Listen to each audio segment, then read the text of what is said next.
বললেন না যথেষ্ট অপমানিত হয়েছেন। আর যদি হতে না চান তাহলে এবার আপনারা আসতে পারেন।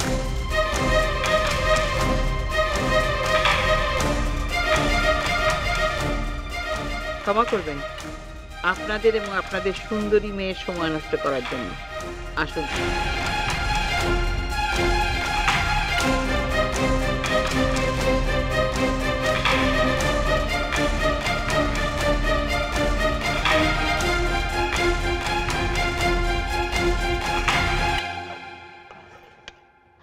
তুই আর কত করবি মা? এই এত বড় ঘরখানা পরিষ্কার করলি, আবার রান্না করছিস, আর এখানে থাকিস না। কখন কি আবার এসে পড়ে। তুই যা, এবার পালিয়ে যা, এখানে আর থাকিস না মা, যা। চলে যাব। এতটুকু না করে গেলে যে তোমার সারা রাত খাওয়া হবে না, অসুস্থ শরীর, তুমি পারবে না গো। ভগবান ভগবান তোর মঙ্গল করুন, তোকে সকল বিপদ থেকে আগলে আগলে রাখুন।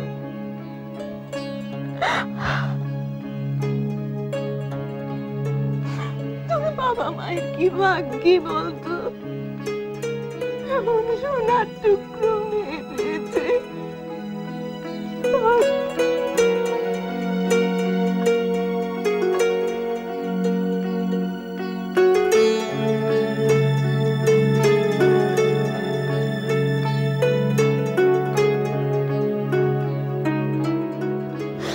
আমি তো তোর জন্য কিচ্ছু করতে পারলাম না রে মা, আমি তো কিচ্ছু করতে পারলাম না। অমন করে কেঁদো না তুমি। দেখো, আমি কোনো না কোনো উপায় বার করে নেব। আমি এখন আসি। হ্যাঁ, আমার বাড়ির লোকেরা চিন্তা করছে। তুই যা, আমি পরে নিয়ে নেবো। কোন তুই পালা, তুই পালা, এখানে আর থাকিস না তুই বেশিক্ষণ। পালা, পালিয়ে যা, পালিয়ে যা।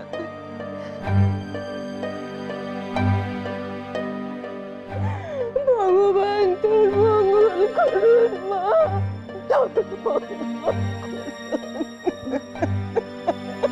দেখো, ওরম করে কেঁদো না তুমি।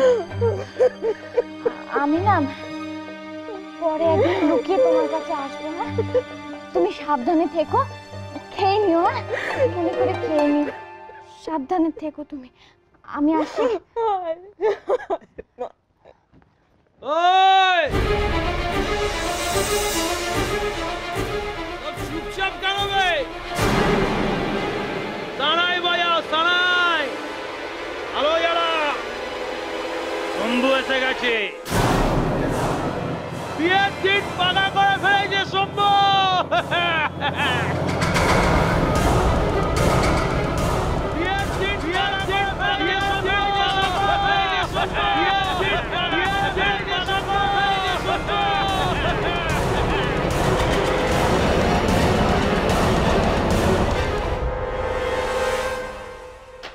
এভাবে ঘরে আসা সম্বন্ধে আপনি ফিরিয়ে দিলেন, তাড়িয়ে দিলেন ওদের? হ্যাঁ দিলাম। ঘরের ছেলের অপমান আমি বসে বসে দেখতে পারবো না, তাই দিলাম। ও আচ্ছা, তাহলে নাতির বিয়ে দেবো নাতির বিয়ে দেবো করে উঠে পড়ে লেগেছিলেন কেন? আমাদের অপমান করার জন্য, আমাদের অপমান করার জন্য। আমাদের তো মান সম্মানে কোনো বালাই নেই। কর্তা ভগবান, তো অপমানিত হলে তো সব অনর্থ হয়ে যাবে।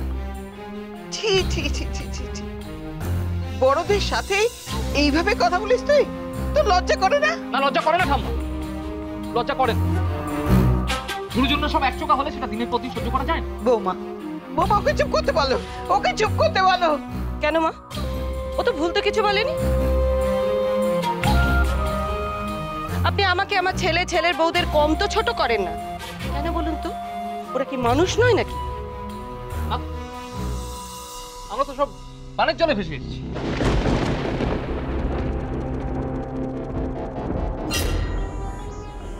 সব আমার জন্য, সব দোষ আমার।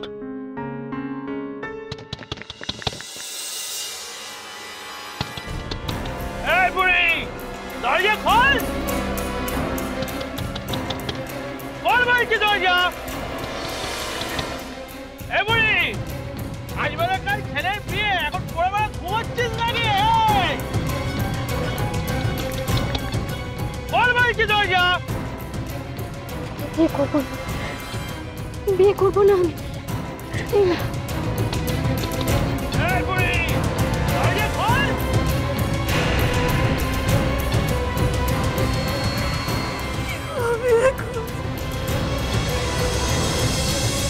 আরে এই, ধ্যাৎ, তখন থেকে জিজ্ঞেস করছি, বলছে না আমার মেয়েটা কোথায়, আমার মেয়েটা কোথায়? তুমি চুপ করে আছো কেন? আমার মেয়েটা কোথায়?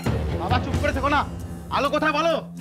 তুমি বাবা না অন্য কিছু? হ্যাঁ, এত করে বললাম, এত করে বললাম একটু খেয়াল রাখো যাতে মেয়েটা বাইরে না যায়। সেই তুমি মাথা খারাপ হয়ে গেছে বাবা, পাগল হয়ে গেছে পুরো। ওকে বলতে পার, ও কিন্তু জানে, ওকে বলতে পার আলো কোথায়। কথা বলো, আলো কোথায় বলো। এবার কে জোগাড় করবে আপনার নাত বউ? আমাদের আনা মেয়ে তো আবার আপনার পছন্দ হবে না। এ সমস্ত তোমাদের কাজ। সুন্দরী মেয়ে আনা, অংশুকে অপমান, সব তোমরা ইচ্ছে করে করেছো। দেখলে মা, আমি শুরুতেই মানা করেছিলাম এত কিছু উদ্যোগ নিয়ে করো না। এখন হলো,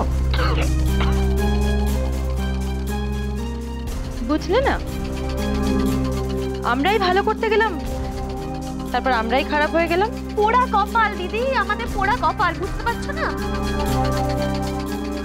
আমা, তাহলে বলো তুমি এবার বউ জোগাড় করতে লেগে পড়ো। হ্যাঁ সেই বিমান, হ্যাঁ, সেটাই ভালো হবে। রাজপুত্রের জন্য রাজকন্যা আসবে, আমাদেরও আর দায় থাকবে না। থামো তোমরা।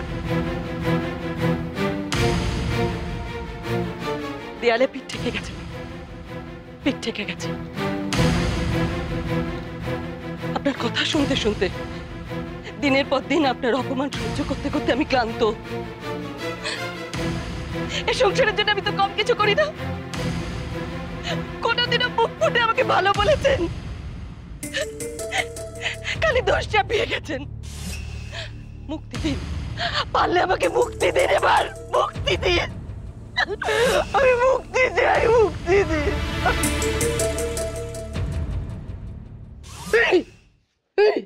তুমি বলবে না তো, তুমি বলবে না তো আমার মেয়েটা কোথায়? তুমি বলবে না তো, তুমি বলবে না তো, বলবে না তো তুমি আমার মেয়েটা। বাবা বলো কোথায় আলো। আমি সব শেষ করে দেবো। কি করছো? আরে চলে যাও, আমি নিজেকে শেষ করে দেবো। লেগে যাবে। আমি থাকবো না, আমি থাকবো না, আমি নিজেকে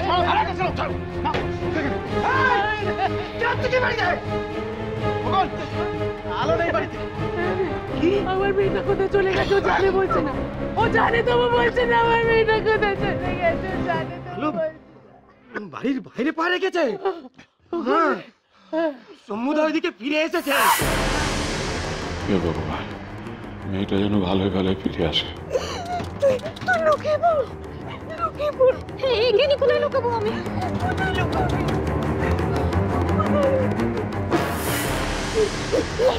কয়লা ঘর, কয়লার ঘর, কয়লার ঘর তো বাইরে।